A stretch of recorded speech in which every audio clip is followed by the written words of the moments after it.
Today we will be discussing how to make tints and shades using acrylic paint. The first thing you want to do before you start painting is to place your name on the top of the page.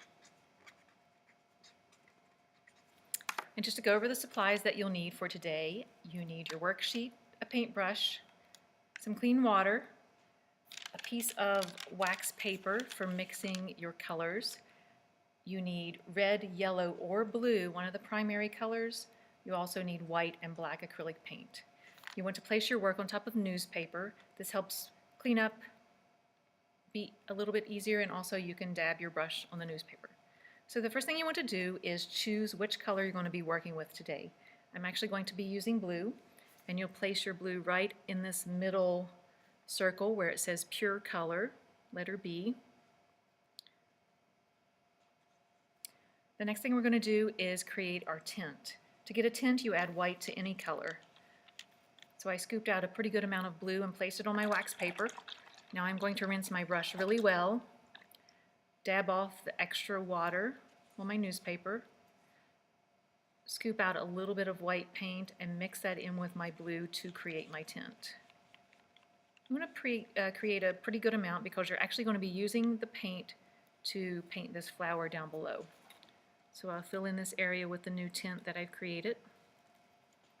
I'll go ahead and rinse my brush really well, always dabbing off the extra water, making sure your brush is clean because you're sharing this paint with other classmates.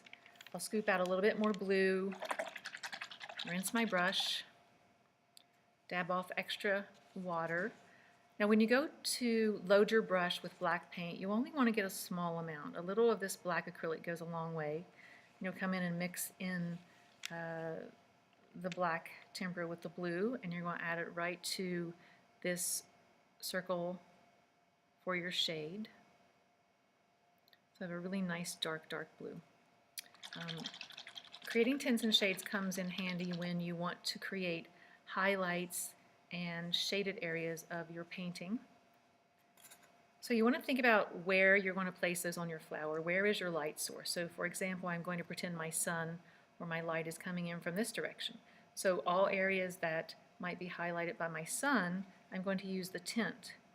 So maybe you would come in and just maybe add all your tint areas first, thinking about where the light source might be hitting it. So the opposite of that would be your shaded area. So I'm going to go ahead and use the shade that I created and apply that to the underside of the petal.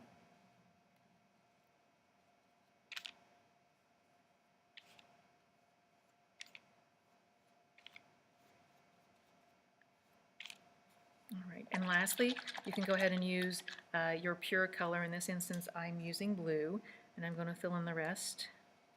And you can use your imagination, go ahead and create a little bit more interesting flower, adding texture, implied texture, like so. And you might even want to go ahead and make an even lighter tint to highlight some of those areas just a little bit more. Just use your imagination. And we are done with this worksheet. What we'll do now is go ahead and clean up all of our supplies, and we'll place our worksheet on the drying rack.